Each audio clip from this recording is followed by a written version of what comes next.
پہلے انبیاء میں سے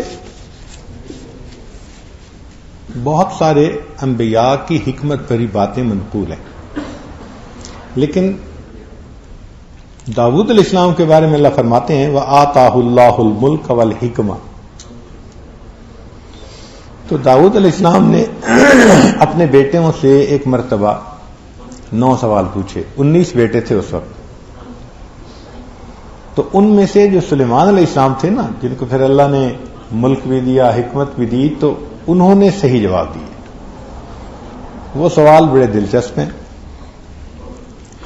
انہوں نے کہا بھئی انسان کے سب سے قریب کون سی چیز ہے؟ اور تو جواب دے نہ سکا کوئی. سلیمان صاحب نے کہا کہ موت انسان کے سب سے قریب ہے، اور یہ ٹھیک جواب تھا. دوسرا سوال پوچھا کہ انسان سے سب سے زیادہ دور کون سی چیز ہے؟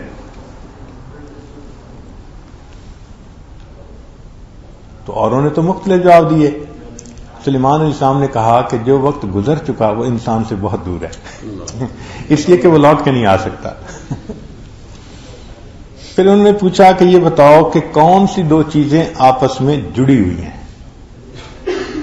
سلیمان صاحب نے جواب دیا کہ جسم اور روح 2 چیزیں ہیں، مگر ان کو اللہ نے آپس میں جوڑ دیا ہے. پوچھا کہ سب سے زیادہ خوف کھانے والی چیز کون سی ہے؟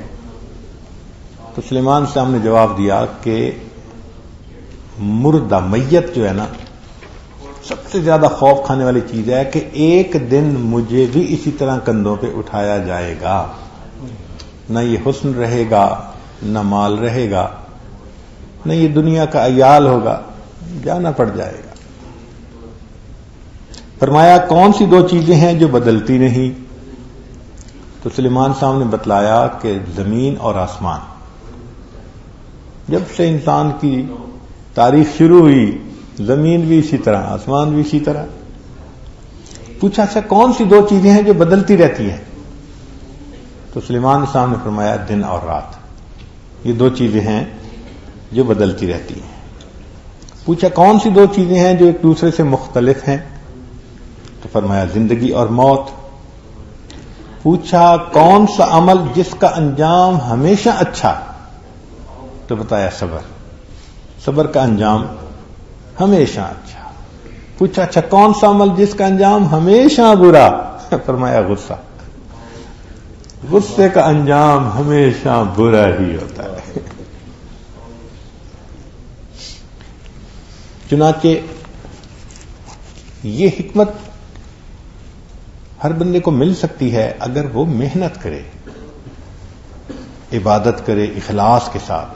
سنیے نبی اسلام نے ارشاد فرمایا من اخلص عبد العمل 40 یوما الا ظہرت ینابیع الحکمت من قلبہ علی لسانہ. جو بندہ 40 دن اخلاص کے ساتھ اللہ کی عبادت کرے، اس کے دل سے حکمت کے چشمے پھوٹتے ہیں اور اس کی زبان سے ظاہر ہوتے ہیں. ہمارے حضرت مرشد عالم رحمۃ اللہ علیہ اس حدیث کو سند بناتے تھے. فرماتے تھے کہ جو سلوک سیکھنا ہے یہ تو عوام کے لیے سالوں کا مسئلہ ہے.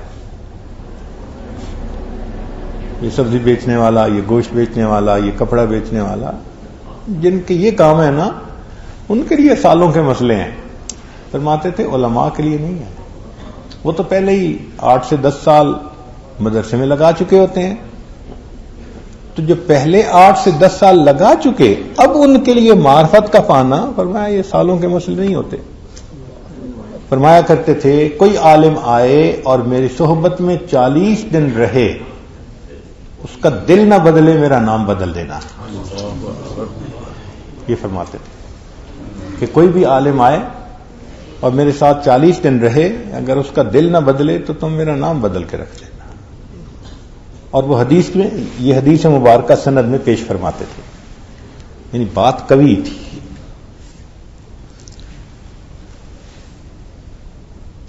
چنانچہ سقراط کا ایک قول ہے من اوتی الحکمت فلا یجزع لفقد الذهب والفضہ. جس کو حکمت عطا کی گئی اس کو سونے اور چاندی کی کمی پہ افسوس نہیں کرنا چاہیے، اس کو بہت بڑی نعمت عطا کر دی گئی. ایک ہوتی ہے حکمت اور ایک ہوتی ہے مثال. آپ نے ضرب الامثال پڑھی ہوگی. یہ دو الگ الگ چیزیں ہیں، یعنی بعض باتیں مشہور ہو جاتی ہیں. فرق کیا ہے کہ کل حکمت مثل ولیس کل مثل حکمہ. ہر حکمت وہ مثال تو ہوتی ہے لیکن ہر مثال حکمت نہیں ہوتی. عام باتیں بھی مشہور ہو جاتی ہیں.